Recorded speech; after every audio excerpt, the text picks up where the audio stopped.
Dr. Paige Williams is a keynote speaker, organisational psychologist, and honorary fellow at the University of Melbourne, a world leader in positive psychology and the author of 5, now 6 books on leading well in modern times. Paige is obsessed with one question above all others. What does good look like? Which is a really interesting question. So her latest book is The Leader's Ecosystem, and it shows how to lead through uncertainty, connect with millennials, and re-engage dysfunctional teams. And we're going to be talking about how to lead and engage our millennials today. So welcome, Paige. Oh, thank you so much, Julie. It's great to be here. So good to have you. And I'm really keen, as many people are, to hear your insights today. But before we jump into that, I'd love to get to know you a little bit. So are you able to give us a bit of a whistle-stop tour on how you got to where you are today? Oh, sure. So may have picked up from the accent. I'm originally from the UK. I grew up in London. My first degree was in business studies. I worked in financial and corporate PR in the City of London for a few years and then headed off to Europe. And that led me into the tourism industry, and I managed hotels. And I, at one stage, was managing a series of ski resorts in the European Alps. So I was kind of traveling around Italy, Switzerland, Austria. And yeah, there was a lot of really valuable on the ground leadership experience that I got through those years. I came back to the UK, managed to do a few different leisure organisations as kind of general manager and managing director. And then I came to Australia.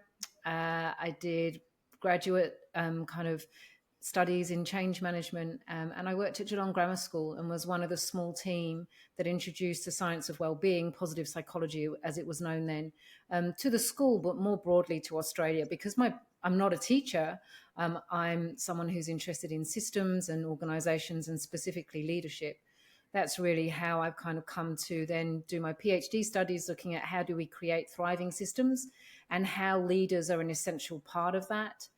Created a change model called Inside Out, Outside In, which is kind of the way I see the world, but we put some evidence and empirical data around that.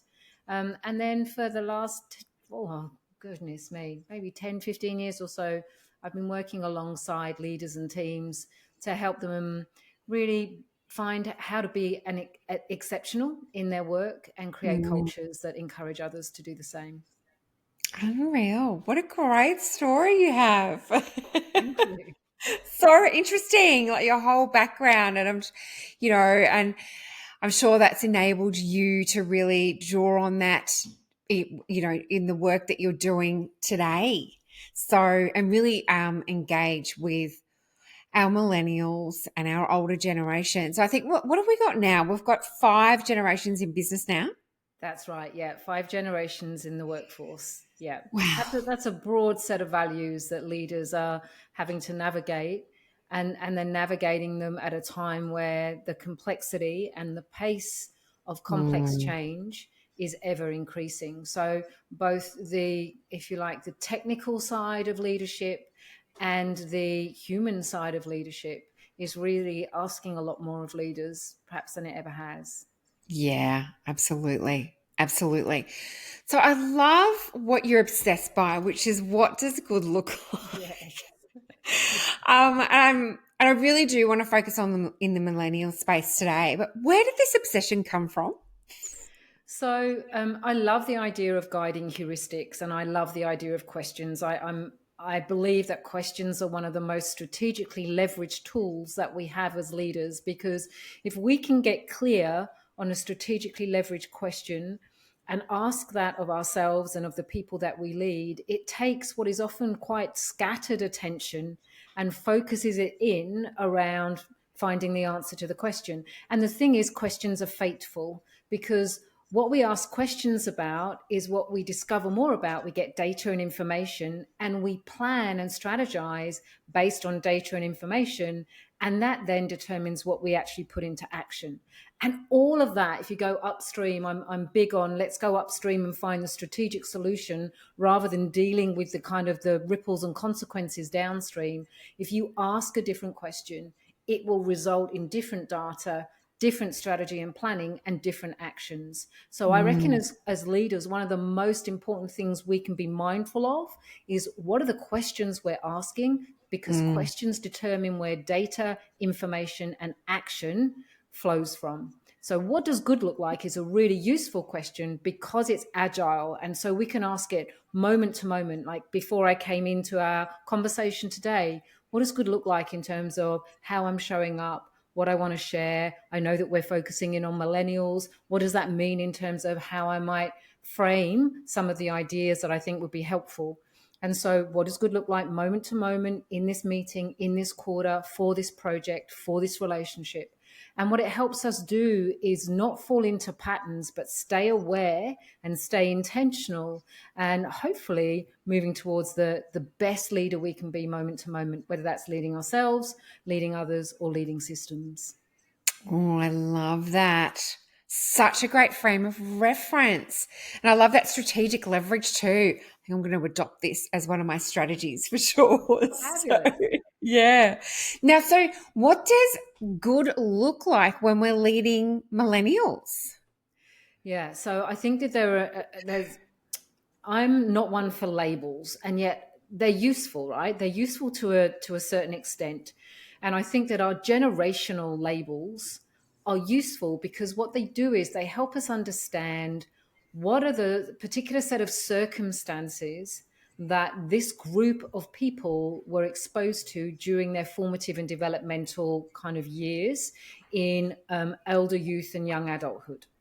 And so when we think about millennials, one of what does good look like is to understand that, same as the rest of us, to be human is to be biased, right? And whether we're a millennial or a Gen X or a Gen Y, the atmosphere and the kind of cultural and societal influences that we grew up with give us bias about what good looks like in the world and the way the world should be showing up. Right? So we have fundamentally different values around and world beliefs around what good looks like in everything that we do. So whether that's fashion, like I grew up in the 80s and oh my goodness, we wore fluoro in the 80s and we wore leg warmers and we thought that's what good looked like, right? Yes. Clearly it's not now. Good. And yet actually these kind of trends around us shape how we see the world. So when we think about our millennials, and I'm going to use them in different ways. So I use little m millennials as kind of all the Ys, the Zs, the millennial generations. But if we talk about millennials with a capital M, we're actually talking about Gen Y. And Yeah. Gen Y have a pretty unique position because I'm Gen X, I'm in my 50s, and I have children who are now just entering the workforce. They're kind of late teens, early 20s. And Gen X's have Gen Z's as their children, right? And in the middle of that is Gen Y. Now, Gen X's, we grew up, we were the first latchkey kid generation, right? Our parents were working hard, and we grew up with a work ethic around work and career are a big part of who you are and whether you're being successful in the world. Now, understandably, some of that has seeped into the values of our children, right? Gen Zs. So we're both of these generations, there are differences, but one of the things they have in common is pretty gritty, pretty work focused, and kind of identity through work is quite a big factor in both those generations. Okay. Gen Y, not so much, right? No. They Yeah. grew up at a different time. They are the children of a different generation with different values, like baby boomer, different values to us. They grew up at a time where there was social, political, economic stability. And so they can come across to us gritty Gen X's and Z's as being a bit naive, as being a bit away with the fairies, as being a bit unrealistically hopeful. And you kind of want to go, oh, come on, be real. Yeah. You're not going to be a CEO in 2 years, and you can't just waft in and out of work whenever you feel like it. And yet fundamentally what any generation is an outcome of what was going on in the world and society around them as they grew up. Now the thing about Gen Ys is they are also the generation that became technology natives. Now, they weren't born into it like our Gen Mm. Z children are now, and they didn't have it right at the end of their education years, which is what a lot of Xers did, or not at all. They were the generation that it was brought online with them, if you like. And so they were early adopters with a lot of technology. So when you think about where we are now with AI and the adoption of AI, our Gen Y generation, our millennial generation, could be critical for both X's and Z's in terms of understanding what adoption of what can feel like pretty scary technology, how that can be done with a little bit more ease and grace.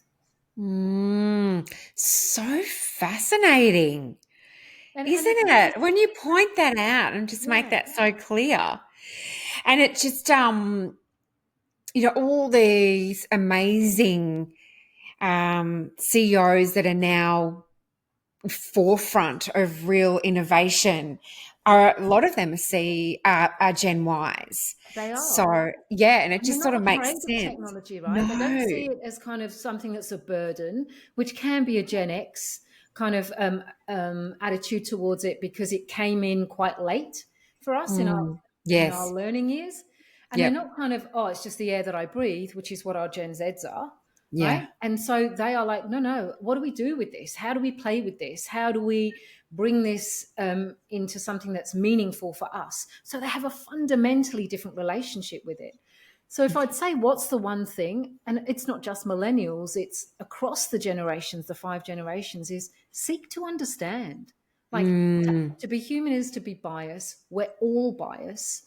So Gen Xers, leaders in the organizations, because generationally, like that's who is majority of leaders are.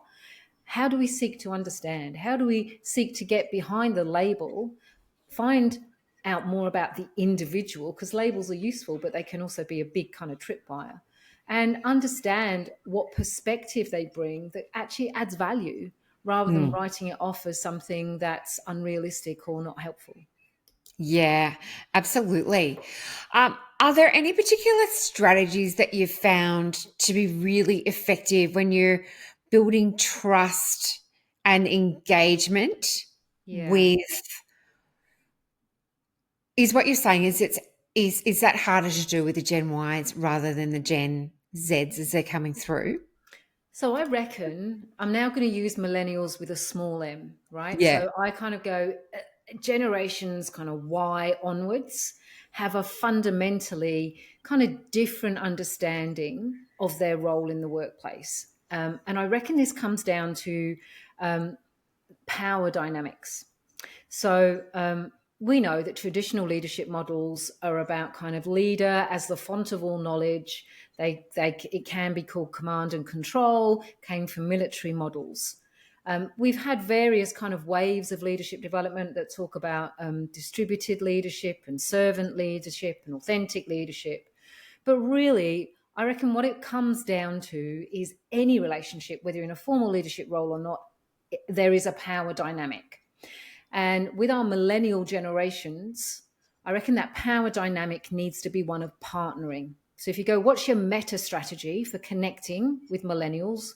One, seek to understand, and two, come alongside them, with them, be with them. Don't do things to them where you don't give Yeah. them choice and voice. Don't do things for them where you micromanage, because both of those things are disempowering. And what I see in our millennial generations is they want to be partners in whatever we're doing. And so this is about us kind of letting go, creating a bigger space, and actually, rather than having a figure of eight power dynamic where it's kind of doing to or doing for from the top down, we come alongside and we do what I call partnering, which has a withing dynamic. And so it's like an Mm. infinity sign. We're alongside each other. And it's not to say that we don't have different roles. If you're a leader, it doesn't mean that you don't lead, but you are alongside your team. You're supporting them. You are willing to take their input and their feedback as much as you are willing to provide yours to them. And in each of our roles, we have different things to do. So if we're a leader, our primary role is holding that question, what does good look like? And having a first go at answering that. and then being willing to go into dialogue with others, to be with them and hear their perspectives around how they might have something to contribute to what does good look like. But this clarity of purpose, clarity of direction, that's our role as leaders. And we don't give that away as we empower with the millennial generations in our teams. Interesting. That's such a paradigm shift for a lot of leaders, isn't it? It's just like, that's just so new. It is. It's Which really is, different. But you know yeah, what? As I talk to leaders, Julie, what they say is, oh, there's actually a sense of relief yeah. in It's like, oh, putting I've got down to that bring it I've got out. to have all the answers on these shoulders and in this head. Yeah, yep. I can see that. Yeah. Yeah. So you mentioned before, like, some of them, not all of them, we're speaking generally, they like to just waft in whenever they want to and, work later hours, which is unusual, might not suit the client dynamics of the business either, or the client expectations.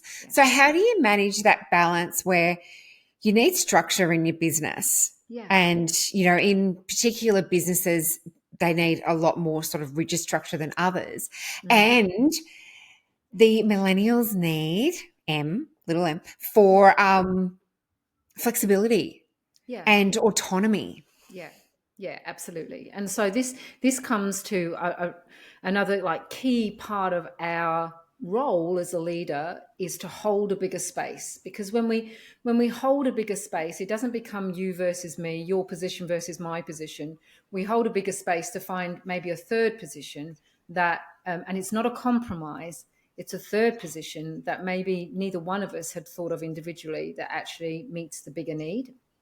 And so when I kind of coach leaders around this or mentor leadership teams around how to approach this kind of work, it starts with being clear around what are the constraints that are non-negotiables. And so let's take a retail outlet, for example. There are expectations that there are going to be opening hours between X and Y, right? Yeah. And that's just the reality of this business. And so, yes, we can be flexible around what shift patterns look like. We can be flexible around how much weekend work is involved. But when there is actually a client-facing service involved, then the reality of this, the nature of this work is we have to have people on shift between these hours. And so it's about one of the big pieces of work. I did a deep dive book on accountability, whereas the ecosystem, my latest book, is a series of essays. Own It was just about accountability. And one of the things I talk about in that is the clarity of expectations that is the start of the conversation. And this talks about this withing power dynamic, right? Whereby as leaders, our responsibility is to be clear around what the expectations are. And if there are operational constraints or organizational constraints or commercial constraints, like business constraints, that mean some of those expectations are non-negotiable. Yeah. But where are there opportunities for there to be flexibility, for there to be input from maybe how this is done from the people actually doing the work? Because all the research shows those people doing the work will always have data and intel that leaders don't have access to simply because they're not doing the doing. Yes. And so it's about this. It's not a black and white picture, and that's why in the ecosystem I talk about navigating things, because it's not just going from A to B. It's about navigating and finding the different perspectives, the different data points, and then the best way through. I love that. That's a really great point. And it can come down to what you said in terms of being really clear about what the parameters are. Like if they're not negotiable, they're not negotiable. So as you say, let's find something that we can work together on to come to an agreement to what you can be more flexible with. Yeah. Be flexible where you can and be clear where you can't. Right? Now, Yes. it's in no one's best interest for whatever the commercial operation is or whatever the organization is. It's in no one's best interest for that to fail. right? And so as I coach leaders, I often talk about you, them, and it. So there's you, the leader, there's them, the other, whether that's an individual or a team, and then there's it. And the it could be a project, it could be the work that you're doing together, but equally it could be the organization that you work for. And we need all three of those elements of that system to be thriving, because any one and the stool's going to be wonky, and we don't want the stool to fall over. And so we need the it, the commercial organization or the business or the work to thrive, just as we want me and you to thrive. We need all of that. And so that's why we hold a bigger space to go, what would it look like for all those elements to feel that there was a thriving in the outcome that we get to from our conversation. Yeah. It's really, it goes back to your first point, really about that strategic leverage question, isn't it? And so you've shared that as a really great strategy, and the partnering, the withing, which I think is awesome, and they're very intertwined. Is there any other strategy or one more strategy that you think leaders would really benefit from hearing from you immediately today? I do. And so I use this I mentioned the word heuristics kind of as a guiding principle. And I call it assuming positive intent. And it can particularly work with millennials, because we can come in and assume that they don't want to do this and want this and are demanding and blah, blah, blah.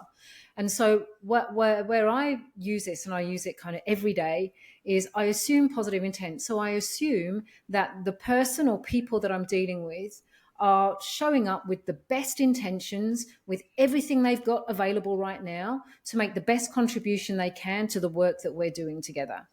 And I hold that positive intent, and sometimes I call it almost ridiculous naivety, until it becomes clear that that's not the case. And when or if it becomes clear that's not the case, then I have the right conversation about personal responsibility or accountability or expectations in that moment. And what that does is, by assuming positive intent, I'm not second guessing them. I'm not trying to see what the hidden agenda is. I am taking at face value that they are showing up with everything they can to make the best contribution they can to the work that we're doing together. But equally, I'm not going to not have the conversation when it becomes very clear that maybe that isn't so much the case. So this assume positive intent is ridiculous naivety held and writ large until it becomes clear that it's no longer possible for me to hold that space because of what's showing up in our conversation or in our work together. And at that point, we have a different conversation about what's going on here, what are the expectations, and whatever way that conversation needs to go forward. But it keeps us out of drama. That's what assuming positive intent does. And it means that we're not playing two kind of games, one of what's going on in front of us and another of what do I actually think's going on here. We just go, no, what's going on in front of us, until I am shown or see something that would tell me, no, this is not for real, or I need to put down this assumed positive intent and have a different conversation.